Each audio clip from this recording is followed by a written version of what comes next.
औरंगजेब पर बोल पाएंगे कि नहीं? हाँ या ना का जवाब दीजिए मुझे। मैं पूछ,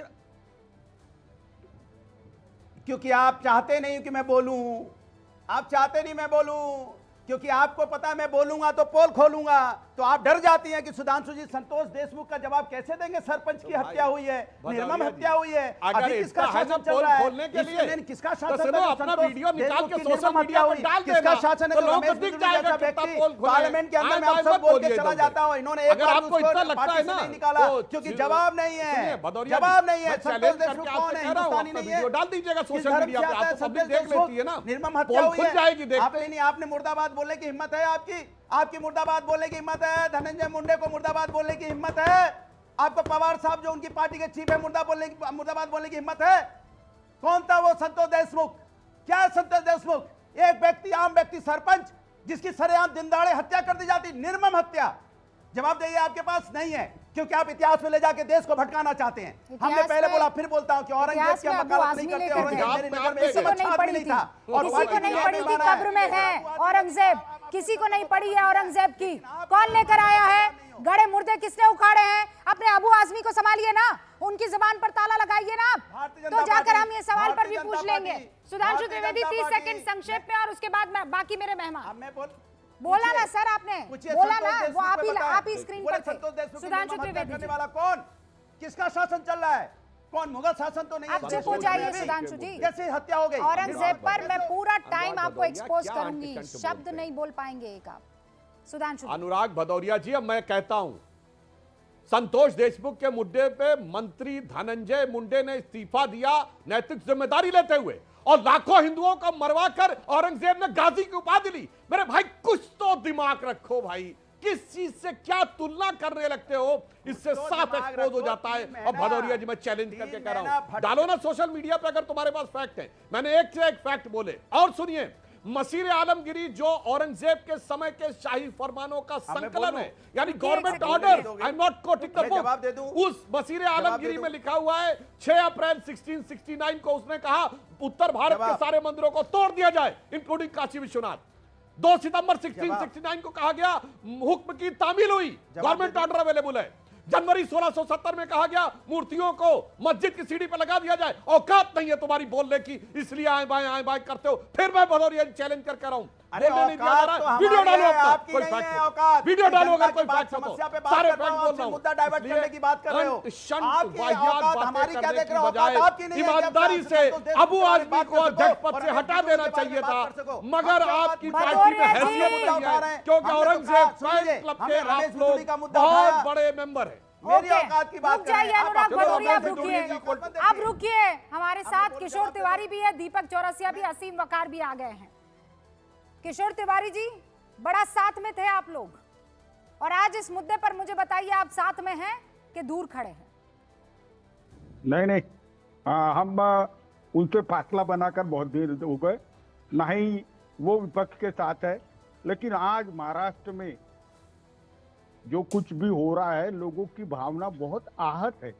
नहीं, हिंदू मुसलमानों की भी बहुत आहत है। इससे बड़ा विवाद अबू आजमी ने उपस्थित किया, और एक जिस प्रकार से क्रूरता से संभाजी महाराज की हत्या की गई, क्योंकि उन्होंने हिंदू धर्म का स्वीकार नहीं किया गया, एक फिल्म में भी वो बताया जा रहा है। और महाराष्ट्र में बहुत टेंस एटमॉस्फेयर है। मैं अनुराग जी कहूंगा कि अबू आजमी अगर संयम रखते तो क्या बिगड़ता।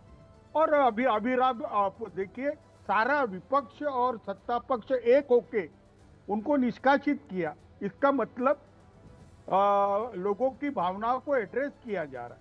मैं पहली बार सुधांशु त्रिवेदी के साथ हूँ। उन्होंने जो कुछ भी कहा, ये अबू आजमी ने कहने के वजह से जनता के नए पीढ़ी के डोमेन में जा रहा कि इन्होंने ऑफिशियली मंदिरें तोड़ी गई, इन्होंने इस्लामीकरण करने के लिए एक जिहादी तरीका यूज किया, जिजिया कानून किया। तेज बहादुर सिंह, गुरु गोविंद सिंह के बच्चों को, अपने भाई को जो वेदांत पे रिसर्च कर रहे थे, उनको फांसी की दे दी। मैं अभी कह रहा हूं अनुरागी जी, औरंगजेब को लेकर महाराष्ट्र में बहुत ही संगीन माहौल है और सरकार ने ये जो कदम उठाया है हम उसके साथ है। मैं तो कहूंगा अगर अबू आजमी जी को महाराष्ट्र में रहना नागवार गुजर रहा है तो आजमगढ़ चले जाए। महाराष्ट्र से रोजी रोटी लेते हैं, अपने गांव से लोग लेके आए 30-40 हजार, हाँ उसके भरोसे चुनाव में जीत के आते हैं। और हमारे और मराठी मानुस, क्योंकि शिवाजी महाराज अरे पर और किशोर जी, संभाजी आपको ये सारी छत्रपति चीजें पहले नहीं पता थी क्या? यूं तो बहुत आपको मोहब्बत थी इंडिया गठबंधन, चुनाव के समय तो बड़ी गलबैया कर रहे थे, और आज जो है किसी तरह मैनेज हो जाए, तब आपको ना छत्रपति संभाजी याद रहे, ना आपको गुरु तेग बहादुर याद रहे। उस वक्त आपको नहीं पता था कि अबू आजमी क्या सोच रखते हैं और क्या कहने वाले हैं, क्या नहीं कहने वाले। आज बड़ा गुस्सा कर रहे हैं आप। नहीं रूपिका जी, मैं आपको बता रहा हूँ, औरंगजेब की हिमायत करने वाले सबका हमने हर वक्त विरोध किया, और हमारे आराध्य है छत्रपति शिवाजी और संभाजी महाराज, और औरंगजेब को लेके यहाँ बहुत लोग आहत है। ओके, बहुत लोग आहत है आप ये कह रहे हैं। असीम वकार भी यहाँ पर हमारे साथ है। असीम भाई, औरंगजेब को लेकर एक बार फिर से आप देख रहे हैं ना किस तरीके की तकरार है। ये बात कहने में क्या दिक्कत और क्या परेशानी है, क्या दर्द हो जाता है कि एक शख्स जिसने अपने बाप को प्यासा मारा, एक शख्स जिसने अपने भाई को मार दिया, एक शख्स जिसने जबरदस्ती इस्लाम को थोपने की कोशिश की, लाखों खून जिसके सर पर है, वो महान है, वो सूफी हो जाता है।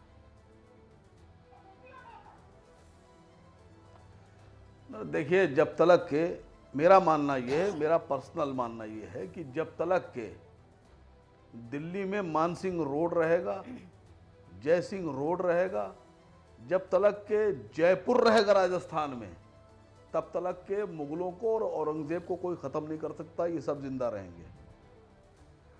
मेरा मानना ये है कि औरंगजेब ने जब हुक्म दिया कि किसकी हत्या कर दो, इस पे हमला कर दो, इस पे जंग कर दो, इसको नेस्तनाबूद कर दो, तो उस हुक्म का पालन करने वाले जो लोग थे, अगर उनके नाम जिंदा रहेंगे तो औरंगजेब और मुगल कभी नहीं मर सकते।